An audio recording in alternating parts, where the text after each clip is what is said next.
anyone can see that you and your husband are true partners, and I would imagine that he seeks your counsel on many things. Amy Klobuchar dropped out of being considered for the vice presidency and urged Joe to choose a woman of color as his running mate. Do you agree that choosing a black woman at this time in our country would be appropriate at this moment?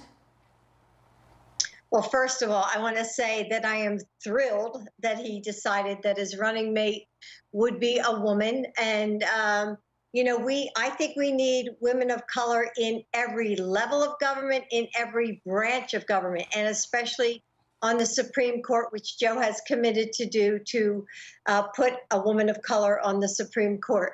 So Joe has to, look at all the choices. He has to listen to the committee that was set up, but most importantly, I think he has to look for someone who has the values that he wants in a running mate, and especially the values in governing, just like he and Barack had together. So Joe was the last one in the room, and whoever she is will be the last one in the room. Jill, as everyone knows, politics is a really ugly game. And during the primary, Senator Harris, who is rumored to be a front runner for the vice president, attacked Joe's record in an early debate. And you said it was, quote, a gut punch. I really appreciated your candidness, because anytime anyone attacked my dad, I held a grudge for years and I was very slow to forgive. I really was. And I just want to know, for me, it would be a hard thing to get over. Have you cleared the air about that incident? And I just think, just personally, how important are personal relationships to you and Joe going forward in this huge endeavor? And again, I only know from my experience, but it was hugely important to my family, and my dad regretted not choosing Joe Lieberman as his running mate for the rest of his life. Oh, gosh. Well, I've been in politics with Joe for 43 years. And so a lot of people say a lot of things about your husband, and of course, son was in politics, and as a mother, I think that really hurt so much more. But it's politics, and you get over it. You just move on. You have to, right? I mean, you can't just keep harboring ill will, and it's just part of what politics is. You're a bigger person than I am.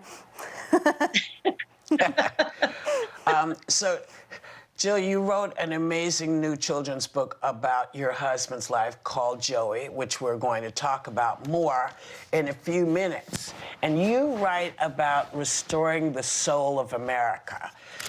Can you remind people who may have forgotten what the soul of America actually means? Sure. Joe really didn't plan on running for president. But when he saw Charlottesville and he saw people, torches in hand, coming out of those fields, and then he heard our president say, "Oh, there are good people on both sides," Joe just said, "That's it." He wasn't going to put up with that. That's not who we are as Americans.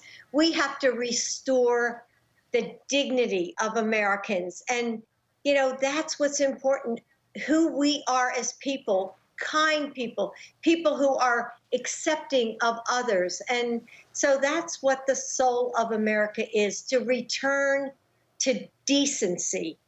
And that's what Joe is trying to do with his candidacy.